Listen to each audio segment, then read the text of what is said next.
You are listening to Power Marketing with Kevin Lee.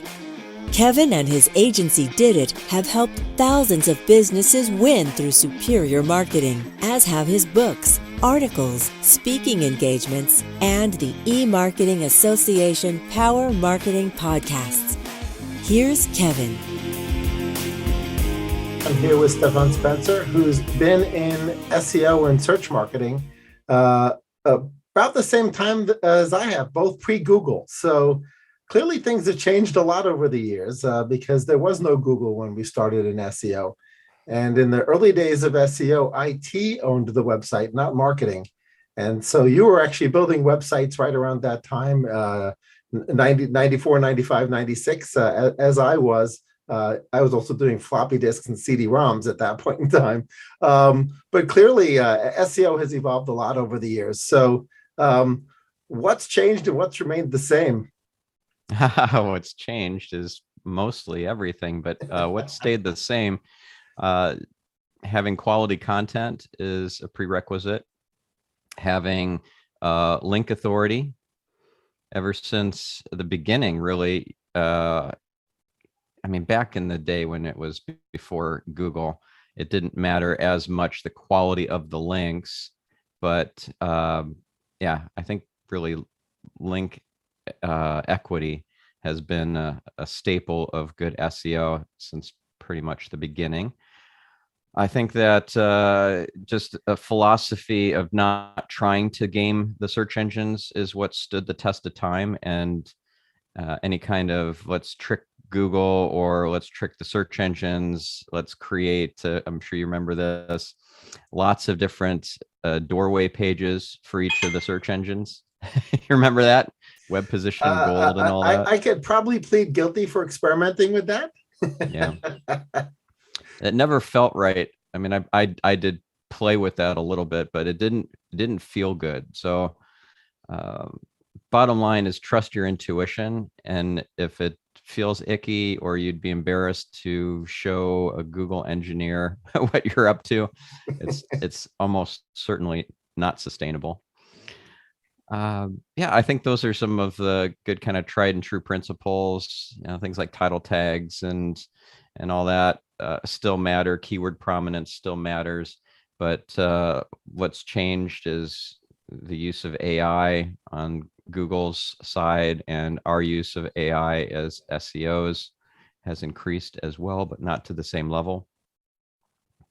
Lots of nuance around what makes a page high quality. It's not just word count. It's like 2,000 words. How's that, Google? Yeah, no, that doesn't count.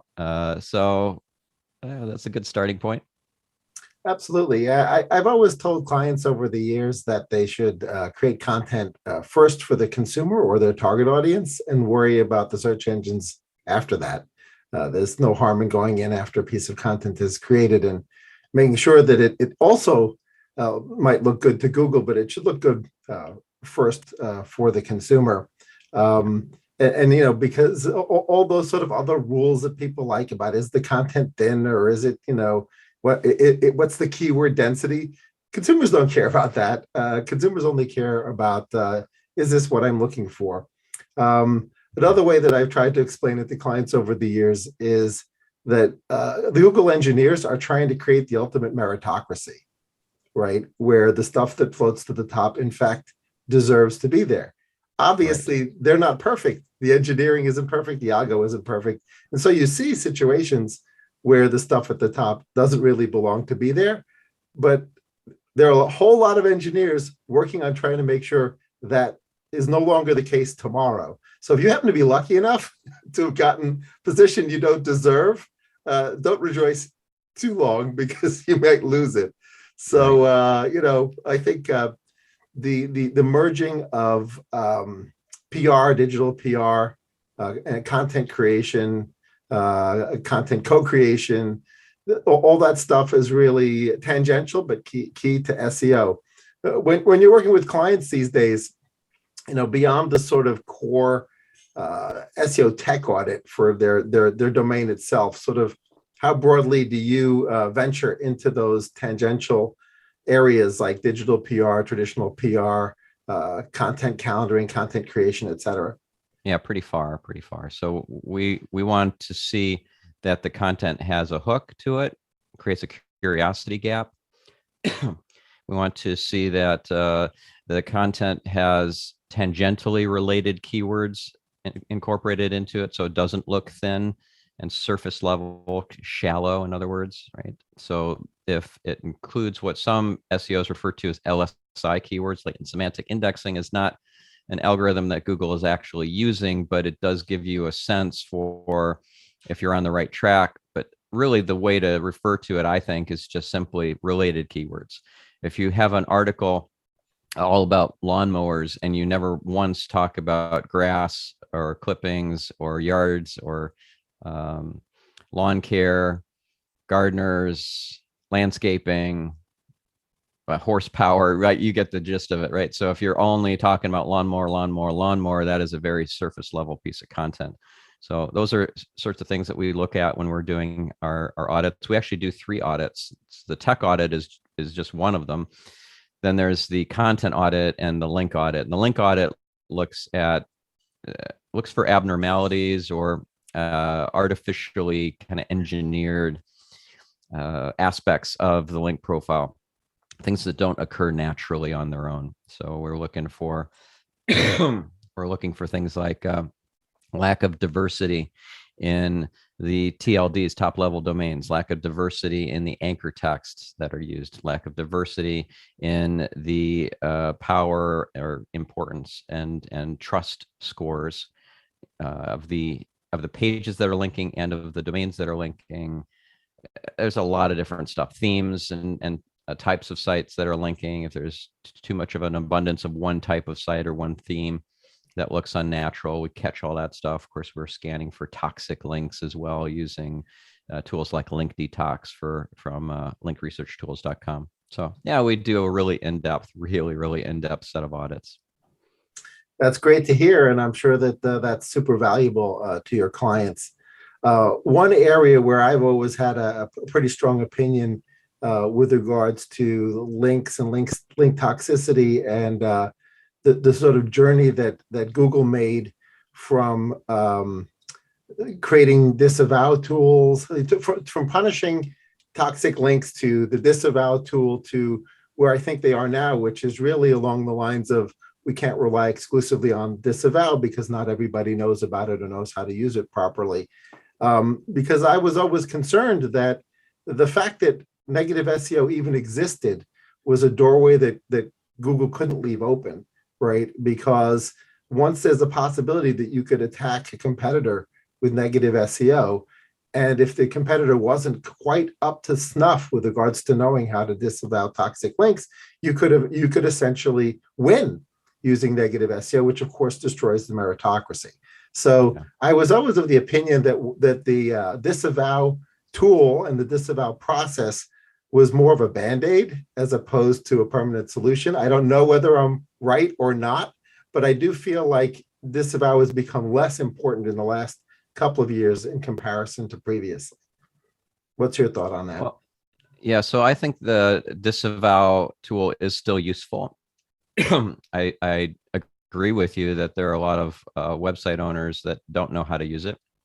They don't even realize, for example, not only how to upload it inside of Google Search Console, but the nuances of, for example, it's not available in the domain property in Google Search Console, which means that includes all the subdomains grouped together versus an individual property of the just the URL, let's say https://www.yourcompany.com. That's where you would upload your Google Search Console your disavow. So those sorts of nuances, I'd say, are not well known amongst the regular webmasters and website owners. It's more of a specialty SEO industry thing to know that.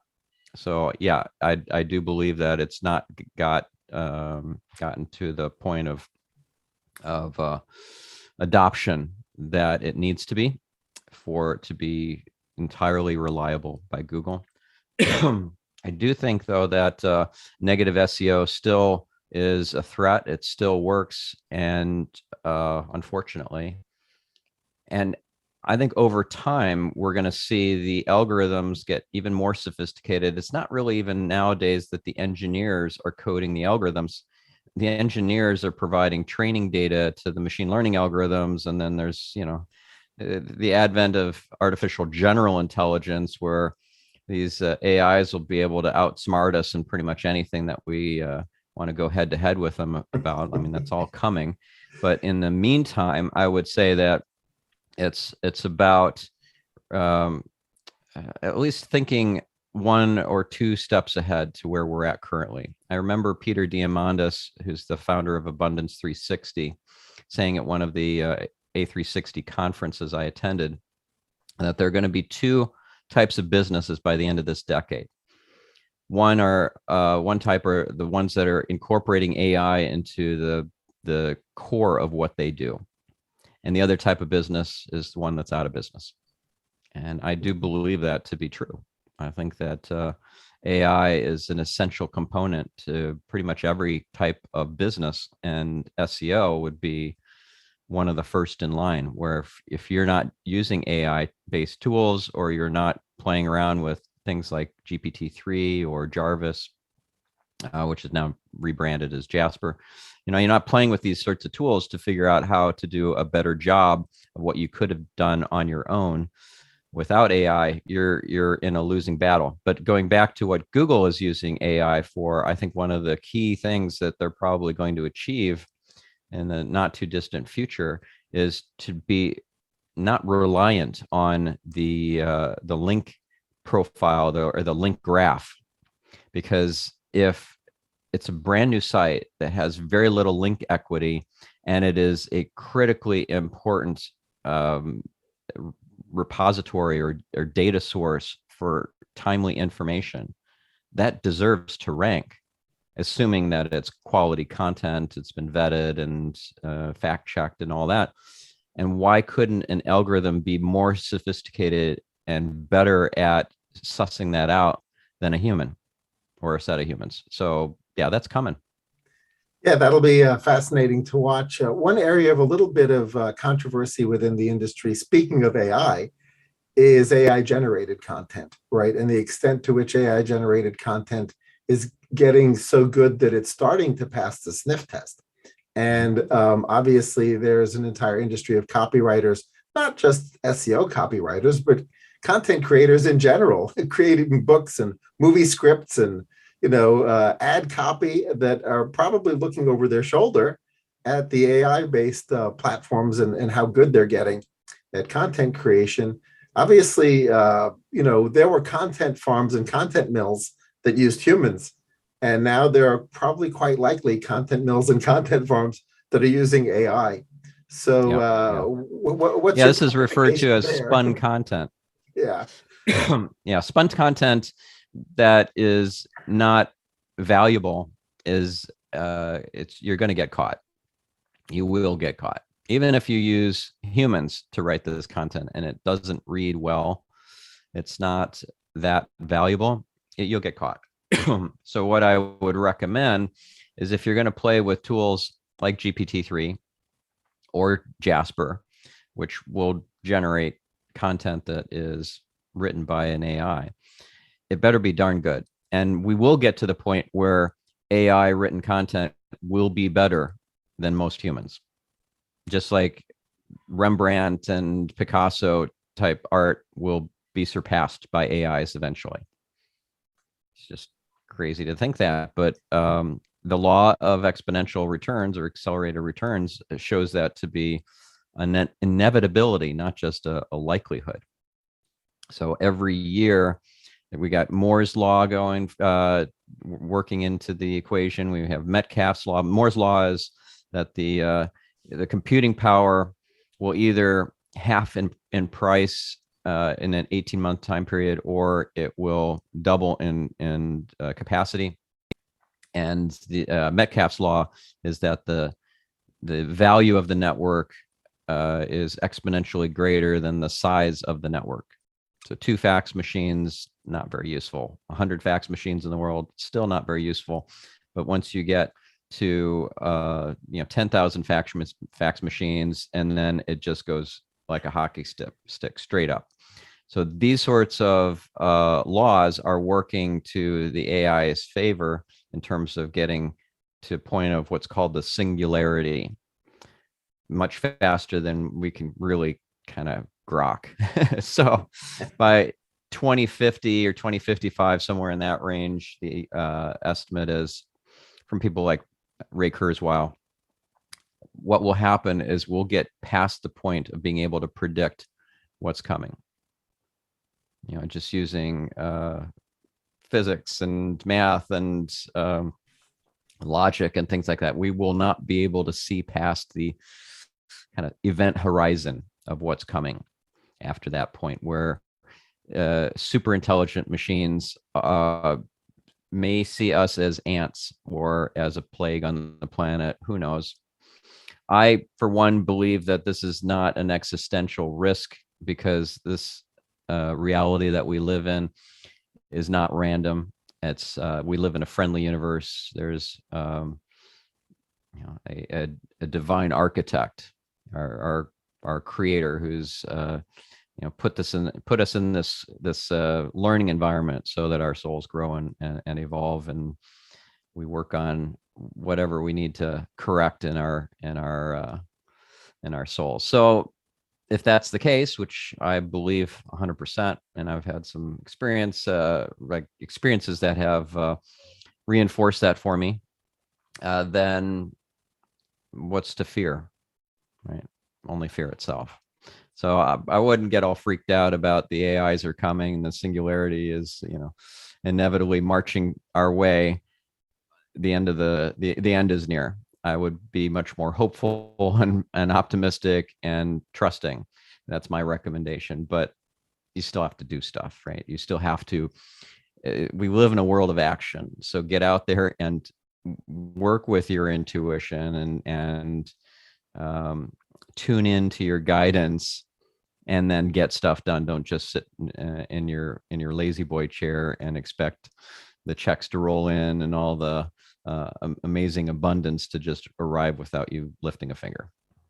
Absolutely. Well, that was quite a diatribe. I was sorry about that. No, that's quite all right. We have to get philosophical. It's search engine marketing. Absolutely. I hope you're right. Looking at history, I'm actually far more scared of humans than I am of AI.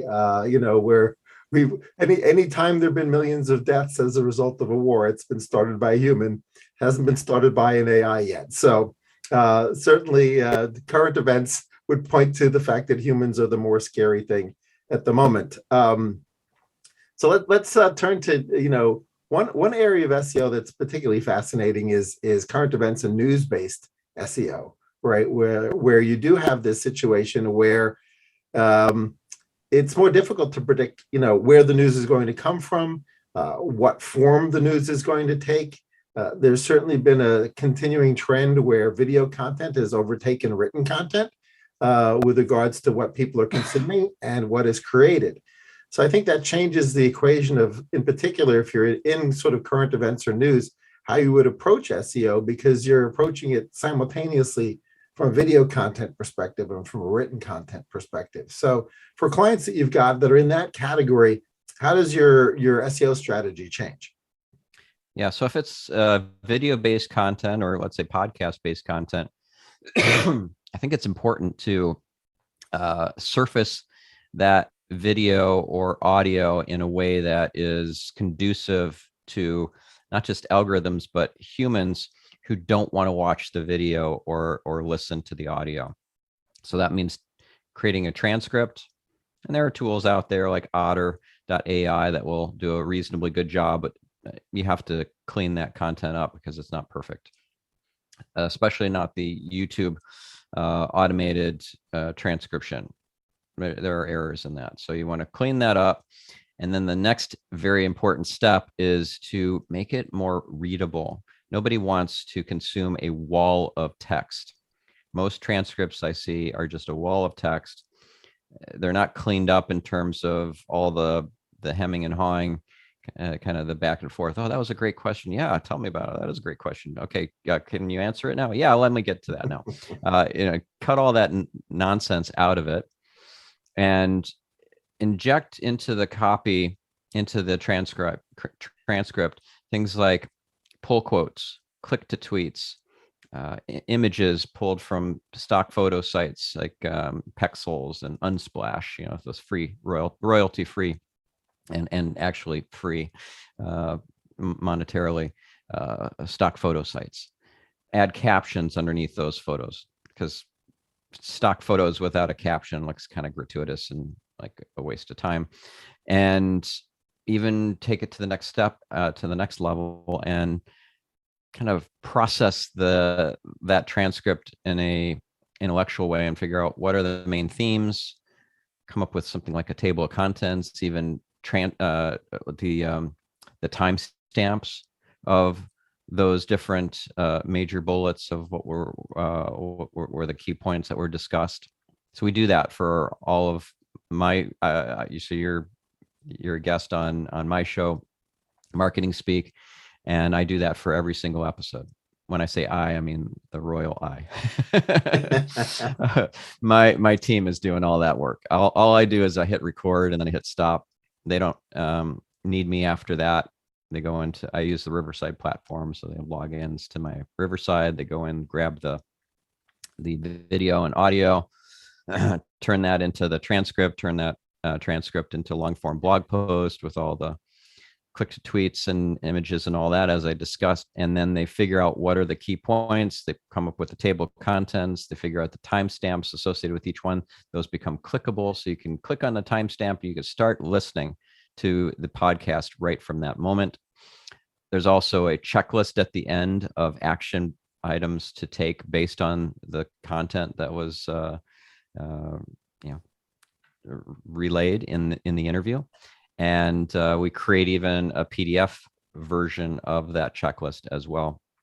So yeah, we go much, much farther than most podcasters do. I think this applies to not just podcasts, but any video-based content. So if you're a big YouTuber, why wouldn't you do this?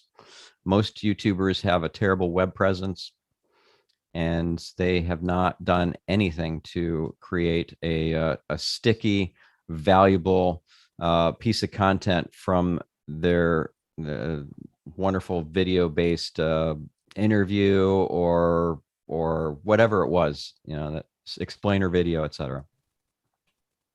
Yeah, I have to agree with you that I'm often surprised that there isn't a companion web presence to major, not just YouTubers, but often people rely exclusively on their YouTube channel as their video SEO strategy, and they sort of forget the fact that they can do combinations of either embedding that YouTube video elsewhere, or if they want to take the raw data, the raw video files, they can also process them differently and use different forms of video hosting. And along with the transcripts and the commentary, create another piece of great content off of the same foundation. Yeah, many pieces of content. In fact, you could create, like I said, the big long form blog post, but you can also create short video clips for social media. You could create image quote cards also for social media. You can pull together all the pull quotes or the click to tweets into like a bunch of I don't know, sound bites, wisdom sound bites or wisdom nuggets that you can pull from different episodes and accumulate or aggregate that into one big wise quotes page. Can do a similar sort of thing, but for tools. These are the best tools out there for each these different categories. Let's say in marketing, CMSs and different AI-based tools, SEO tools, paid search tools, etc. And it could go across the board, across potentially hundreds of interviews. You've aggregated all of those great tools. And so, yeah, if you can think in terms of repurposing the content in different ways, like it just a simple, easy example, you don't need any software for. Just My other podcast is a personal development podcast. So I mentioned Marketing Speak already. I have another show called Get Yourself Optimized. In that show, we cover everything from relationships to spirituality to health and biohacking and mindset, just general business and entrepreneurship, a lot of areas. And so we created an article for the blog on that site, the top 8 biohacking podcasts you must listen to or subscribe to. And it ranks on page 1 for biohacking podcasts.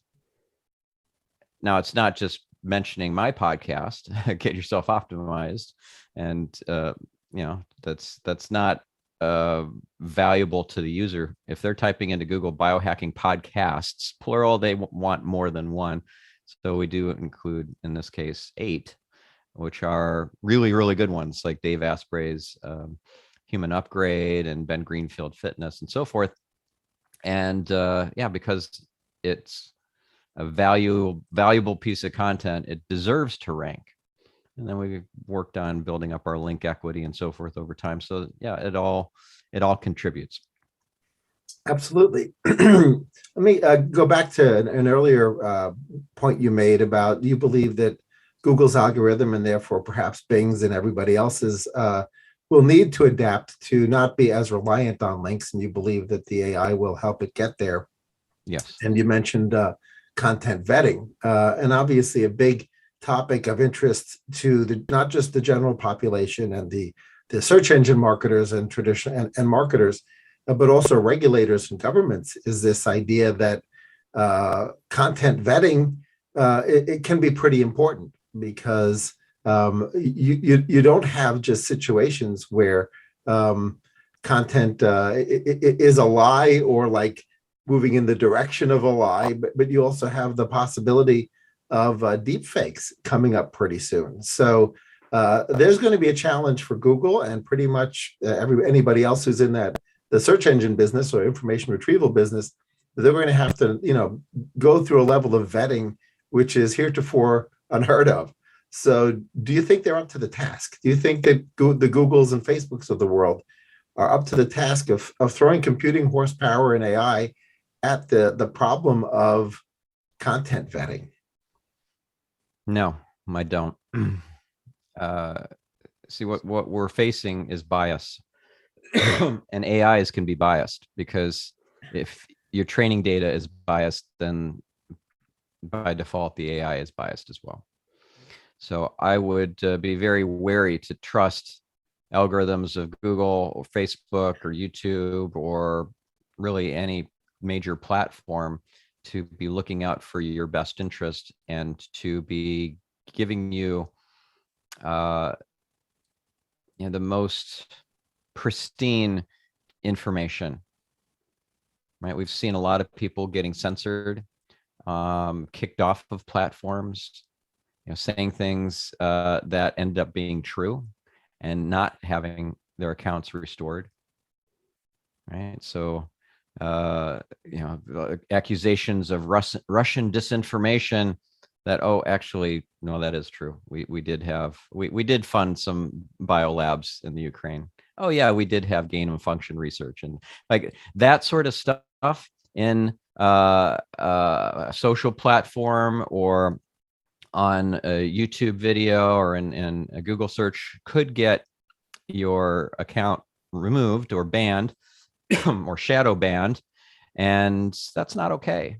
That's not okay. But we get a little too complacent, thinking that the algorithms got our best interests at heart, and really, algorithms are not feeling.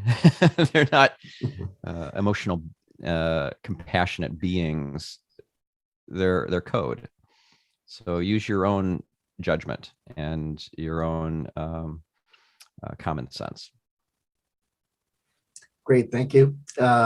Switching back to marketing, obviously the algorithms don't just power the search engines, and we talked about how the algorithms are powering YouTube, TikTok, Instagram, et cetera, with regards to what they're suggesting to you.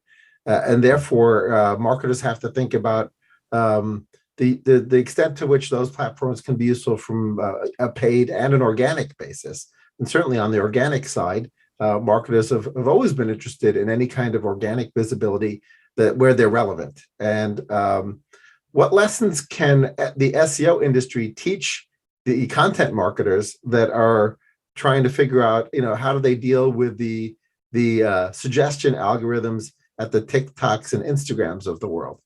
Yeah, and YouTube for that matter. And YouTube, yeah.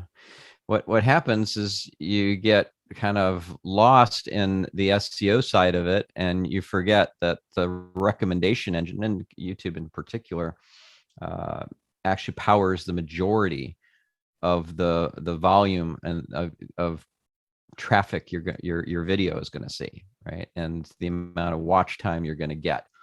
So yeah, having a really good handle on the recommendation engine is critical to success on YouTube. And I would say that applies across the board, not just to YouTube, but TikTok and Instagram and all social platforms. So one of the key things to remember that is different from SEO is, it's a selfish motive on the part of the platform, but they want to keep people within that walled garden. It's not really walled, but they try to wall it through kind of dialing down the benefit and the reach that you will receive from a link-based post, right? So your micro post, if it includes a link that pushes people off of their platform, will get kind of downgraded. Whereas conversely, if you are doing a non-link based tweet, it's just an image tweet or a native video upload, or just any kind of text or image tweet that doesn't lead somewhere else via a link, those get more reach. And so if you are bothered by the lack of reach and how it's degrading over time on platforms like, say, like Twitter, then stop trying to link out so much. Have a majority of what you post be image tweets and link tweets, or text tweets, like great quotes from people who you admire, that sort of thing, without linking out. And you'll see that your reach massively improves. So back to your original question, what can SEOs teach the folks who are just focused on social media and YouTube on how to get more out of the recommendation, or the suggested content algorithms? I would say that thinking in terms of what you would consider to be link bait should be SEO parlance. They don't use that term in social media marketing, but something that is potentially viral isn't necessarily the number 6 will blow your mind, and then it never does. It's you're writing something that is meant for it's not just meant for your constituents, your main audience, right? So I think of a good SEO content strategy is two-pronged. You're reaching your customers and prospects with one prong, but then there's this other prong where you're trying to reach the linkerati. Those influencers, as Google sees them, right, because they have high trust, high authority scores. How do I reach them, and what will compel them to consume my content and to link to it and share it and spread it? That same strategy applies to every social media marketer out there, that two-pronged audience approach. All right, well, I got my core audience I'm trying to reach. These are my ideal prospects, my ideal client avatar. I'm shooting videos for them. Well, what about the linkerati? In this case, that would be the YouTube errati or whatever it's called, right? I want to reach those guys and have them mention my video and link from their website to my video or to my channel, or to maybe even contact me and do a collab with me, right? So then the collaborative video appears on both of our channels. Like that sort of stuff would happen if you have that two-pronged strategy. You're not just myopically only focused on your ideal client avatar with every video that you produce.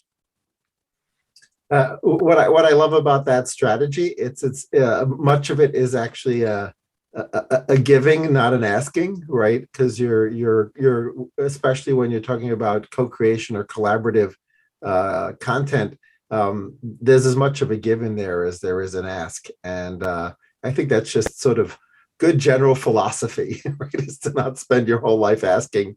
Try to spend as much of your life giving as you can.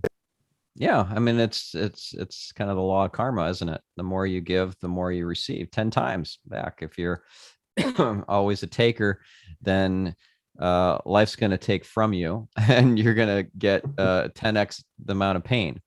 If, on the other hand, you're in service mode, not self-service mode all the time, then you'll get 10 times that back. And so that applies not just in life, but in business too, in marketing as well. So yeah, give and then get. Don't try to get in the beginning. And that can apply not just to your, let's say, link outreach emails that you send out.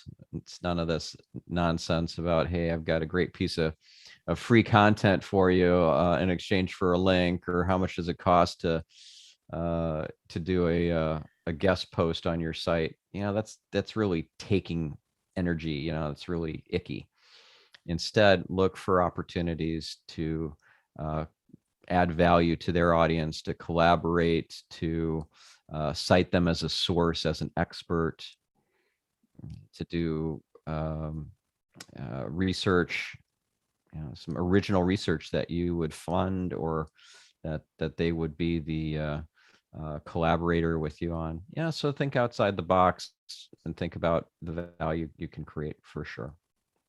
Great, thanks. Final question, sort of outside of search, are there any platforms or channels of marketing that have you excited for 2022? Oh, I've got mixed feelings about TikTok. The China connection is a little too strong. I'm not a fan of the government over there. That said, there's a lot of reach that can be achieved that you can't get from the more mature algorithms and platforms like YouTube. So if you're starting from scratch with no presence and you start on TikTok, you have a really good shot comparatively with the other platforms of going viral with your first set of videos. That's unheard of. You're still in a early mover, kind of early adopter phase with TikTok.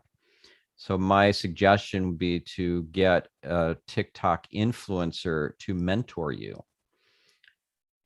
I just connected up one of my clients to a big influencer on TikTok named Mayan Gordon, Maayan.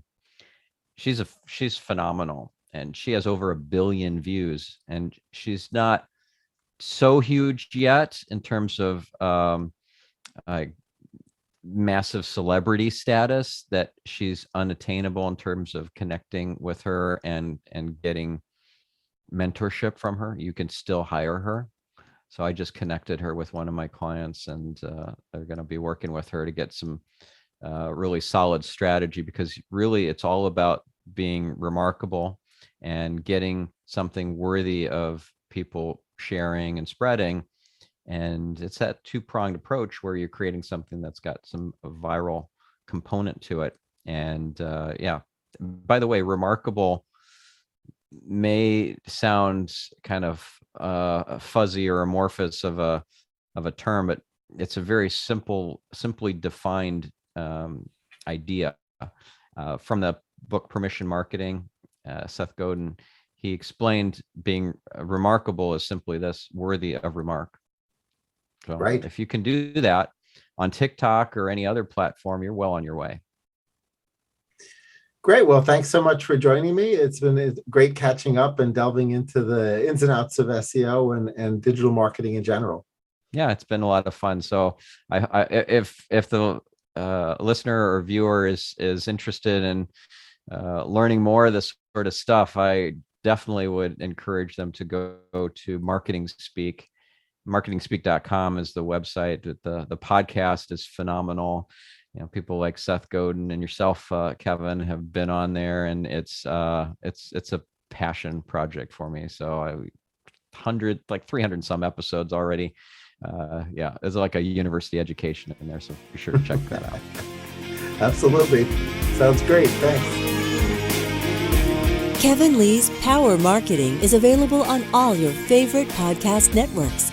Kevin loves helping businesses excel at marketing. Having marketing challenges? Just like Santa in the Miracle on 34th Street, if Kevin can't help you, he'll know someone who can. Find him on LinkedIn, subscribe, or follow.